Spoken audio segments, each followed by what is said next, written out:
Doctor ইউনূসের কোনো আদেশ মানছে না দেশের সেনাপ্রধান ওয়াকারুজ্জামান। ডক্টর ইউনূসকে না জানিয়েই ভারত যাচ্ছেন তিনি। গোয়েন্দা তথ্যে বেরিয়ে এসেছে ভয়ানক খবর, শেখ হাসিনার সাথে সাক্ষাৎ করবেন তিনি। কোন স্বার্থে বাংলাদেশ সেনাবাহিনীর সেনাপ্রধান ভারতে যাবেন? সেনাপ্রধান কি ডক্টর ইউনূসের অনুমতি নিয়ে যাবেন নাকি না নিয়ে সিদ্ধান্তেই যাবেন? দেশে ফিরে আসতে না আসতেই এমন একটি খবর মিলল। কি খবর? যে জেনেভায় আওয়ামী লীগের গর্জন, জাতিসংঘে ইউনূস সরকারের পতনের ডাক।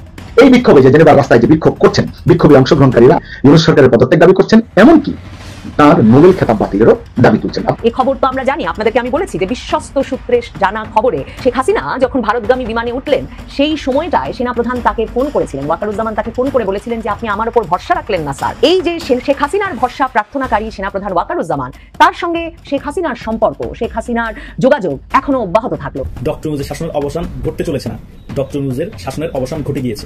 ডক্টর ইউনূস নামে ক্ষমতায় আছে, কাজে ডক্টর ইউনূসের এখন কোনো কিছুই নেই। ডক্টর ইউনূস কি এমনিতে আবল তাবল বকতেছে? ডক্টর ইউনূস এই সকল আবল তাবল বকাবকি করতেছে ভয়ে।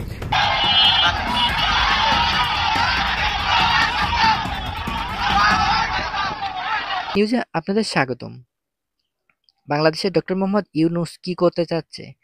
বাংলাদেশের পরিস্থিতি এতটা খারাপের অবস্থায় কে দায়ী? ডক্টর মোহাম্মদ ইউনূস নাকি বাংলাদেশের সাবেক প্রধানমন্ত্রী শেখ হাসিনা? সেটি জানতে পারবেন আজকের এই ভিডিওটিতে। তাই যারা ভিডিওটি অন করেছেন তাদেরকে বলবো সম্পূর্ণ নিউজটি মনোযোগ সহকারে দেখার অনুরোধ রইল। সেই দেশগুলোর সেনা প্রধানদের একটা মিটিং, ইউএনটিসিসির মিটিং এ প্রায় 30টা দেশের প্রতিনিধিরা অংশগ্রহণ করবেন। এবং আপনারা জানেন যে বাংলাদেশ 1988 সাল থেকে জাতিসংঘ শান্তিরক্ষী মিশনে অংশগ্রহণ করছে এবং সর্বশেষ গত প্রায় 7-8 বছর ধরেই বাংলাদেশ আইদার নাম্বার 1 না হলে নাম্বার 2, মানে highest number of troop sending country. এখন বাংলাদেশ থেকে সবচেয়ে বেশি সংখ্যক সৈন্য ইউএন পিসকিপিং মিশনে যোগ দেয় এবং কখনো কখনো তারা নাম্বার 2 এ নামে, আবার 1 নম্বরে চলে যায়। তো বাংলাদেশের এই যে প্রায় 37 বছর সেনা পাঠানোর একটা অভিজ্ঞতা রয়েছে, বিপুল অভিজ্ঞতা রয়েছে এবং অনেক দেশে যেখানে তারা শান্তি রক্ষা করতে গিয়েছে সেখানে তাদের একটা ভালো ইমেজ ডেভেলপ করেছে। তো যখনই ইউএনটিসির মিটিং হয়, এই মিটিংটা সাধারণত প্রতি বছরই হয় এবং আমাদের সেনা প্রধানরা সাধারণত এটি জয়েন করেন। এর আগে জেনারেল শফিউদ্দিন জয়েন করেছেন, তার আগে জেনারেল আজিজ জয়েন করেছেন। কিন্তু এবার যখন এই মিটিংটি, গত বছর এই মিটিংটা হয়েছিল হাওয়াইয়ে এবং সেখানে আমাদের জেনারেল ওয়াকার শেষ মুহূর্তে যোগ দেননি। এবার মিটিংটা হচ্ছে দিল্লিতে এবং জেনারেল ওয়াকারের আরো 11 সদস্য সহ এই মিটিং এ জয়েন করার কথা ছিল। এই মিটিংটি অত্যন্ত গুরুত্বপূর্ণ, কারণ বাংলাদেশের কাছ থেকে অনেকেই শুনতে চায়, বিশেষ করে অন্যান্য দেশগুলো যাদের এত অভিজ্ঞতা নেই তারা তাদের কাছ থেকে অভিজ্ঞতা শুনতে চায়, বিভিন্ন প্রশ্নের উত্তর তারা জানতে চায় এবং এটা খুব, মানে বাংলাদেশের এই ব্যাপারে একটা লিডিং রোল আছে।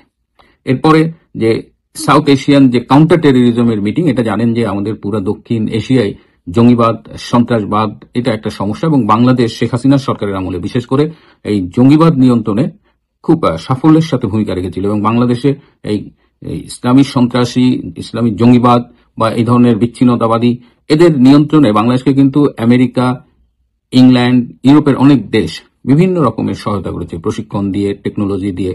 সো এই সব মিলিয়ে শেখ হাসিনার একেবারে জিরো টলারেন্স ছিল। সেই আঙ্গিকে বর্তমানে ইউনূসের আমলে জঙ্গিদের যখন কারাগার থেকে মুক্তি দেওয়া হয়েছে, যখন জঙ্গিরা ঢাকার রাজপথে আইএসের মতো পতাকা নিয়ে ঘুরছে, বাংলাদেশে ব্যাপকভাবে সাম্প্রদায়িকতার চাষবাস হচ্ছে এবং প্রায় বাংলাদেশ থেকে ভারতের উপরে জঙ্গি আক্রমণের হুমকি দেওয়া হচ্ছে এবং কদিন আগে আমরা দেখলাম যে পাকিস্তানি বা সেনাবাহিনীর হাতে কয়েকজন জঙ্গি নিহত হয়েছে, তার মধ্যে একজন বাংলাদেশীও ছিল।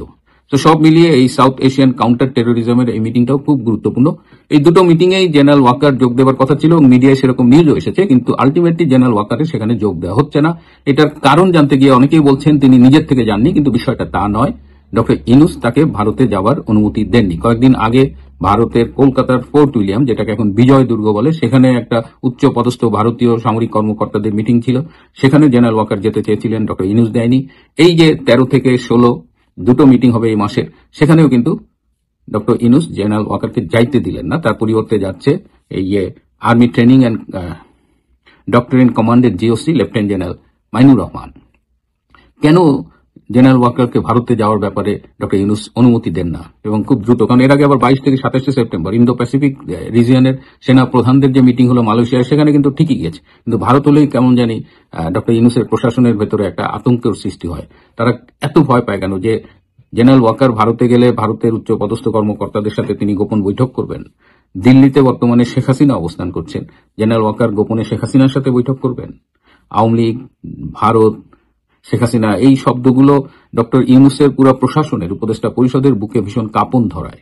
গতকাল উপদেষ্টা পরিষদের তার মধ্যে আবার একটা মিনি ক্যাবিনেট আছে 6-7 জনের, সেটার একটা মিটিং ছিল, সেটা ক্যান্সেল করে আজকে করার কথা সন্ধ্যার দিকে। তাদের ঘরে চুরি করছেন জেনারেল ওয়াকারুজ্জামান। যে প্রসঙ্গে উঠল কথাটি, আসি সেখানে। নয়াদিল্লির শান্তিরক্ষা মিশনে কেন যাচ্ছেন না সেনাপ্রধান জেনারেল ওয়াকারুজ্জামান? বাংলাদেশের সেনাপ্রধান জেনারেল জামান আগামী 14 থেকে 16 অক্টোবর নয়াদিল্লিতে যে অনুষ্ঠিত হতে যাচ্ছে রাষ্ট্রসংঘের শান্তিরক্ষী মিশনে সৈন্য প্রেরণকারী দেশসমূহের প্রধানদের সম্মেলন, সেটাও হতে চলেছে। এই সম্মেলনে বাংলাদেশের সেনাপ্রধান ওয়াকারুজ্জামান যাচ্ছেন না। এই খবরটি এখন মোটামুটি পাকা। বাংলাদেশের একাধিক মেইন স্ট্রিম মিডিয়া প্রথমে জানিয়েছিল যে জেনারেল জামান এই সম্মেলনে অংশ নেবেন, কিন্তু পরে জানা যায় তিনি ব্যক্তিগতভাবে যাবেন না, তবে তার জায়গায় বাংলাদেশের আর্মি ট্রেনিং অ্যান্ড ডক্ট্রিন কমান্ডের GOC lieutenant general Moinur Rahman তিনি যাবেন বাংলাদেশের প্রতিনিধি হয়ে। প্রশ্ন উঠেছে, সেনাপ্রধানের দায়িত্ব নেওয়ার পর থেকে বাংলাদেশ সেনাপ্রধান আমেরিকা, রাশিয়া, কানাডা, ক্রোয়েশিয়া, চীন, মালয়েশিয়া নানান দেশ সফর করেছেন। তার বাহিনীর উচ্চপদস্থ কর্তারা বহুবার সফর করেছেন পাকিস্তান, তুর্কি, চীন সহ আরো অনেক দেশ। কিন্তু সবচেয়ে কাছের দেশ, যে দেশের পেটের মধ্যে বসে আছে বাংলাদেশ, সেই ভারত সফরের কথা, সেই ভারত সফরে কেন গুরুত্ব দিচ্ছেন না সেনাপ্রধান? কেন তিনি নিজে বা তার বাহিনীর কোনো উচ্চপদস্থ অফিসার ভারত সফর করেননি? কারণটা দু দেশের সাধারণ মানুষের কাছে অজানা নয়। ভারত বাংলাদেশ সম্পর্ক বর্তমানে ইতিহাসের শীতলতম পর্যায়ে। এই পর্যায়টি এমন যে দু দেশের মানুষের ধারণা যে কোনো মুহূর্তে যুদ্ধ বিগ্রহ লেগে গেলেও অবাক হওয়ার কিছু নেই। সম্পর্কটা এমন জায়গায়, সম্পর্কের এই অবনতির মূলে অনেকটা দায় যে পড়ে মোহাম্মদ ইউনূস ও তার সরকারের ওপর, এটা স্বয়ং বাংলাদেশ সেনাপ্রধান নিজে স্পষ্টভাবে বলেছেন। একাধিকবার দোষ চাপিয়েছেন তার নিজের দেশের শাসকদের ওপর, নিজের দেশের দলের ওপরে, তাদেরকে সতর্ক করে দিয়েছেন। বাংলাদেশ সেনাপ্রধান জেনারেল ওয়াকারুজ্জামান সরাসরি দেশের সরকার বা অন্তর্বর্তী প্রশাসনকে ভারত বিরোধিতা বন্ধ করার আহ্বান দিয়েছিলেন কয়েক মাস আগে। মোহাম্মদ ইউনূসের অন্তর্বর্তী সরকারের পক্ষে বাংলাদেশ বর্ডার গার্ড, বিজিবি ও সেনাবাহিনীকে ভারত বিরোধী কৌশল নিতে বা সীমান্তে সংঘাত বাঁধিয়ে ভারতকে উস্কানি দিতে চাপ দিচ্ছিল সমানে। জেনারেল ওয়াকারুজ্জামান সেই পরিকল্পনাকে ধ্বংসাত্মক ও বিপজ্জনক আখ্যা দিয়ে স্পষ্টভাবে জানান বাংলাদেশ সেনাবাহিনী কোনো অবস্থাতেই সীমান্তে উত্তেজনা সৃষ্টি করবে না, এবং বিজিবি মানে বাংলাদেশ বর্ডার গার্ড তারা যেন এ নিয়ে কোনো সরকারি নির্দেশ মেনে ভারতের সঙ্গে সংঘাতে না জড়ায়। তিনি নিজে এই সংক্রান্ত সব নির্দেশ দেবেন, এটা বিজিবির মহাপরিচালককে স্পষ্ট করে তিনি বলে দিয়েছেন। তিনি এই পরিকল্পনার বিপক্ষে অবস্থান নিয়ে সরকার ও জাতীয় নিরাপত্তা উপদেষ্টাকে এই ধরনের ভারত বিরোধিতা থেকে বিরত থাকতে বলেন এবং সতর্ক করেন। কারণ এমন উত্তেজনা নিয়ন্ত্রণের বাইরে চলে গেলে দেশের স্বার্থ ভীষণভাবে বিঘ্নিত হতে পারে। এছাড়া বিভিন্ন সাক্ষাৎকারে জেনারেল জামান বলেছেন, বাংলাদেশ ভারত সম্পর্ক পারস্পরিক সুবিধা ও পরস্পর নির্ভরতার উপরে গড়ে ওঠা এবং কোনো পক্ষকেই অপর পক্ষ যেন আধিপত্য না দেখায় বা তাদের সাথে সম্পর্ক খারাপ করার চেষ্টা না করে। তিনি স্পষ্ট করেন বাংলাদেশ ভারতের বিরুদ্ধে কিছু করবে না এবং ভারতের কাছ থেকেও তিনি একই প্রত্যাশা করেন। আর ভারতও কখনোই বলেনি তারা বাংলাদেশের উপরে ঝাঁপিয়ে পড়বে, কিন্তু বাংলাদেশ থেকে একের পর এক প্রভোকেশন চলে আসছে। তিনি চেয়েছেন, ওয়াকারুজ্জামান চেয়েছেন দুই দেশের সম্পর্ক সৌহার্দ্য ও সহমর্মিতার ভিত্তিতে গড়ে উঠুক। আমি সাংবাদিক ইলিয়াস ভাইয়ের ইদানিংকারের কিছু জিনিস সিরিয়াসলি আমার কাছে মনে হয় যে নিশ্চয়ই আপনারা অনেকেই পলিটিক্যালি বলেন, নন পলিটিক্যালি বলেন, উনি যে ধাঁচটাতে ছিলেন হুট করে আমি জানি না যে ওনার মধ্যে একটা পরিবর্তন চলে আসছে। তো সেই পরিবর্তনগুলো ওনার কাছে এটার ভালো ব্যাখ্যা আছে, নিশ্চয়ই তিনি বোঝেন কেন করেন, কিন্তু আমার মতন অনেক অডিয়েন্স তারা অনেকটা কনফিউশনে পড়ে গেছে যে সাংবাদিক ইলিয়াসের আসলে কি হয়েছে। কারণ যে জিনিসটাতে তারা কদিন আগে নিজেরাই ধরেন একরকম একটা অবস্থান ছিলেন, বিপরীতে গিয়া মুহূর্তের মধ্যে এই যে ডক্টর ইউনূস এই মুহূর্তে পাঠে পড়ে গেছে ওনাদের পিনাকিদার এবং সাংবাদিক ইলিয়াসের বা কনক সারোয়ারের আমি জানি না, মোটামুটি এক ধরনের ল্যাংটা করে দিচ্ছেন। তো এটা সম্ভবত এই কারণেই কোথাও না কোথাও সাংবাদিক ইলিয়াস বা পিনাকিদের বাংলাদেশে আনেন নাই ডক্টর ইউনূস, অথবা তাদেরকে দেশে আসতেও দিচ্ছেন না বলতে তাদের যে মামলা সেগুলো না উঠলে আসবে না। আর সেই জায়গা থেকে সম্ভবত আরো বিগড়াচ্ছে সাংবাদিক ইলিয়াসরা, পিনাকিরা, কারণ তারা মনে করে যে কোথাও না কোথাও যে এই জুলাই আগস্ট অভ্যুত্থান বা শেখ হাসিনার পতনে তারা সবচেয়ে বড় ভূমিকা রাখছে। তো এই সরকার পতনের পর তাদের জন্য যেই পুরস্কার থাকার কথা ছিল যে তাদের অন্তত মামলাগুলা এগুলো কিন্তু আসলেই শেষ হয় নাই, তাদেরকে দেশে আসতে ইচ্ছে হয় না, 100% হয়, কিন্তু মামলা শেষ না হলে আসবে না। এখান থেকে একটা জিত কাজ করতেছে, বরং আরো নতুন মামলা হয়েছে। নতুন মামলা হয়েছে দুই একটা, সম্ভবত এগুলোর কারণে। আবার ধরেন দেশ পরিচালনায় ডক্টর ইউনূসের অনেক ব্যর্থতা আছে, কিন্তু এখন যে ভাষায় সাংবাদিক ইলিয়াস বা পিনাকি ডক্টর ইউনূসকে এবং উপদেষ্টাদেরকে ধরছেন, আমার মনে হয় যে এটাতে মানুষের কাছে ওনারাও কিছুটা প্রশ্নবিদ্ধ হচ্ছেন, এই কারণে যে 3 দিন আগে আপনারাই যাদেরকে মানে এতটা ভালো বললেন, গাছে তুললেন, এখন আপনারা তাদেরকে ল্যাংটা করে দিচ্ছেন, এটাও বা কতটুকু। আমি জানি না ইলিয়াস ব্যাপারে এই ভিডিও দেখে আমার গোষ্ঠী উদ্ধার করে কিনা, আশা করি তিনি বিষয়টা বুঝবেন, কারণ হয়তো ওনাকে এইভাবে ভিডিওতে কেউ না বলার সাহস পায় না, মনে করে যে না বললে ইলিয়াস ভাই হয়তো মাথা মতো আউলাই আবার কোনো কিছু বলবে। বাট আমি মনে করি ওনার একটা পজিটিভ অডিয়েন্স আছে। যাই হোক, হঠাৎ করে কিছুক্ষণ আগে সাংবাদিক ইলিয়াস একটা স্ট্যাটাস দিয়েছেন, এটা সম্ভবত তার 3 নাম্বার স্ট্যাটাস। এর আগে তিনি যখন শুরু করছিলেন তখন লিখছিলেন ইউনূস মিয়া এখন থেকে খেলা হবে। তো এরপরে গত 2 দিন আগে ইউনূসকে হটাও, যখন তিনি মার্কিন যুক্তরাষ্ট্রে গিয়া বললেন যে আওয়ামী লীগকে যে কোনো সময় তাদের উপর থাকা নিষেধাজ্ঞাটা তুলে নেওয়া হবে, সাংবাদিক ইলিয়াস না অনেকেই খেপছিলেন, সেখান থেকে আরো খেপে গেছেন। এইবার এসে তিনি আজকে কি বক্তব্য দিচ্ছেন দেখেন। কারণ বাংলাদেশে অনেক মানুষ মনে করে ইলিয়াস যা বলে তা সত্য, একদম ওহিনাজিলের মতন। তো যদি তাই হয় বা তিনি প্রমাণ ছাড়া কথা বলেন না, ম্যাক্সিমাম মানুষেরই ধারণা, তার হেটারদেরও ধারণা আছে যে সাংবাদিক ইলিয়াস যখন বলে নিশ্চয়ই তার কাছে কোনো না কোনো তথ্য থাকে।